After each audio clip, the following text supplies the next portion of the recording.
Welcome back, everyone, to another anime episode review. Specifically, Gate Jieitai Kanochi nite Kaku Tatakaeri, or just Gate.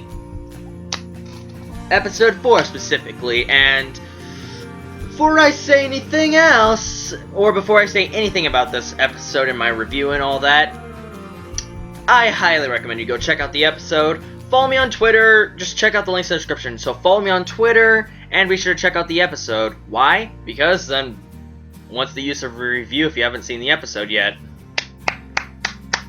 Good job, Logic! Good job! So, pause this video, go watch that episode, and then boom, bada bing, come back and listen to me! Hey! I just did that! And if you're still watching, congrats, you've seen the episode, and now you're just wondering what I'm gonna say, huh? Alright, I won't be that one guy who just sits here and stares.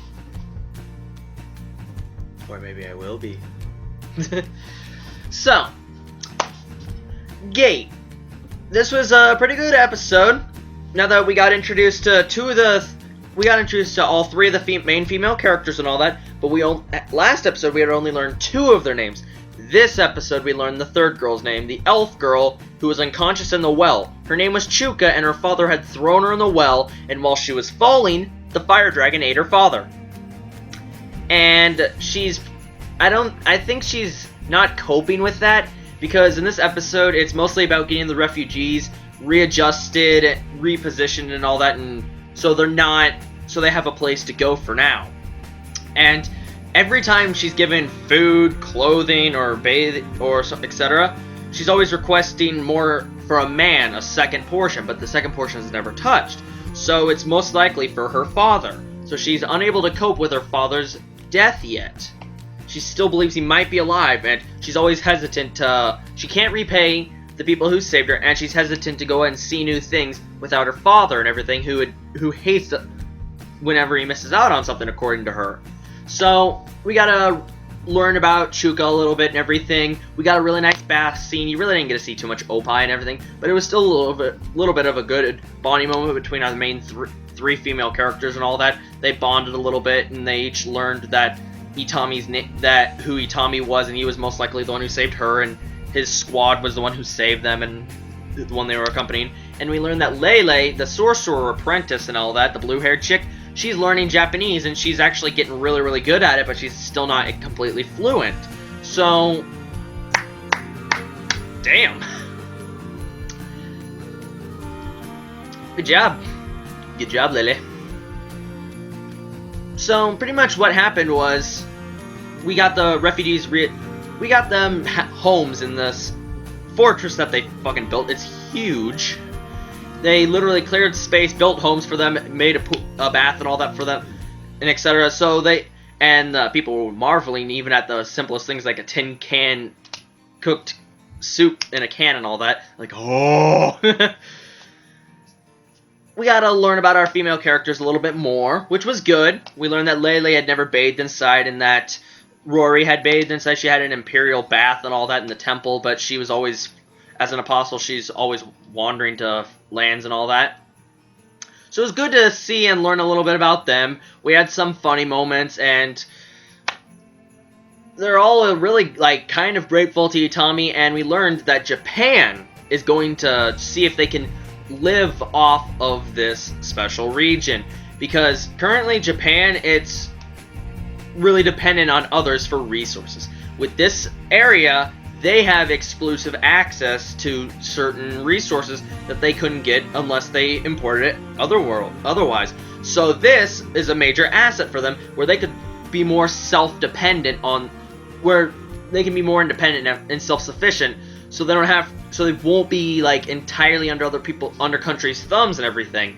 And you can already see the United States was the first one, and now it's a different country. We don't even know what country it was, but now more and more countries are having their eyes on the special region, and they want to. Some of them, they might even gear up to try and take it from Japan by force. So that's going to be a a conflict in the future and everything. Not looking forward to that. And apparently, the night girl, who was the princess and everything, who's the knight and everything, she's taking her order around trying to gather information about Arnus Hill. And the guy, Durin, the guy who walked around and got pretty much a mortar landed on him and all that, with the eye patch, that cool, kind of crazy guy, he's still alive. He lost an arm and a leg and sustained some heavy wounds and all that, but he was still alive, and he told the princess straight away, the Empire is our true enemy, because he knew the general was trying to get rid of them because they were a threat to him. I mean, not the general, the emperor. And he doesn't want to divulge any information to the princess, so she's going to have to go and see them, and she has to go through Italica, while Itami and his unit are going to Italica, because dragon scales from the winged dragon corpses and all that from the fights with the allied nations, the scales on those dragons fetch a heavy price, so the refugees are going to be able to provide for themselves because they can sell those. So they're heading to Italica, and the princess and these guys, Itami's group, are going to clash, and I'm really curious to see how it's going to play out.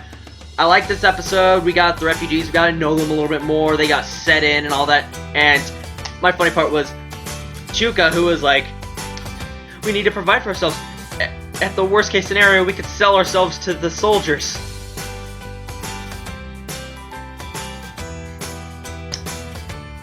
Yeah. So, Itami got full reins over that, and he was granted permission to keep the refugees on camp because they want to see about their political views and study them even more. And Japan's getting pressure from other countries. So this episode was pretty damn good. I like the pacing. The series is definitely getting a lot better. The first two episodes were okay in my opinion. Third episode was a lot better, and then the fourth is still building off of that. We're getting to know more of the characters, and I like that. It's pretty damn nice. So, leave a like, comment, subscribe for more reviews, reactions, vlogs, the usual. Follow the links in the description. Follow me on Twitter and check out the anime. That's right, check out the anime and follow me on Twitter. Follow me on Twitter. Follow me on Twitter. Twitter. Follow me on Twitter, please. Have a good day. Watch lots of anime, and I'll see you guys in the next review. Bye-bye, everyone.